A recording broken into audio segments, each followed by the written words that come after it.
Hello and welcome to another Bad Comic Review. This time we're looking at Gene Roddenberry's Lost Universe issue 5. This is a 1995 series from Tekno Comix, written by Ron Fortier, pencils by Rich Buckler and Rich Buckler Jr., inks by Aaron McClellan, Frank Percy, and Tim Tuohy. Ken Bruzenak was the letterer. Computer colorist was Aungyi MaUng, Wong, and Mada Design Inc. Bill Sienkiewicz did the cover art. This cover's kind of psychedelic, crazy. You can tell it's early computer work, but it's kind of cool. The flip cover, which is of the lady with the dinosaur, that's really hot. Nice picture. I like that one. It was Gary Kwapisz.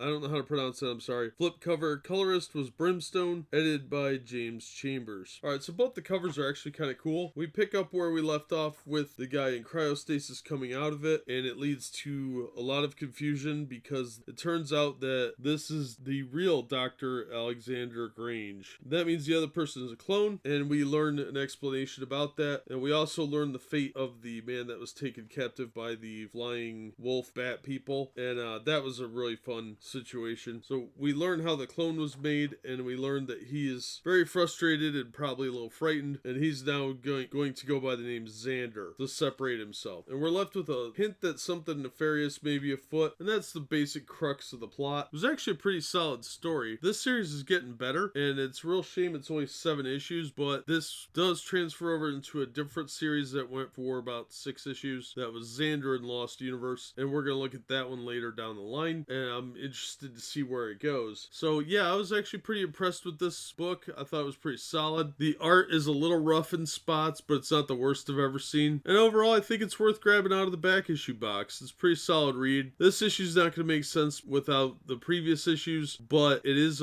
definitely a fun story, so I enjoyed it for the little bit that I paid for it. I paid less than $1, so I don't feel cheated for my money. I'm sure it's in a bargain bin somewhere, and you should be able to find it for $1 or less. I don't think I've ever seen these go for more than $2. And for that price, yeah, it was good entertainment. It's definitely better than a lot of stuff that's on the stands now. So I'll recommend it on that front. That's going to do it for this one. Thank you so much for listening and supporting the channel. If you enjoyed the video, please hit the like button, and don't forget to subscribe so you don't miss future reviews. If you'd like to help the channel in other ways, links to my Patreon, Streamlabs, and Teespring store are in the description. And as always, we hope to see you on the next one.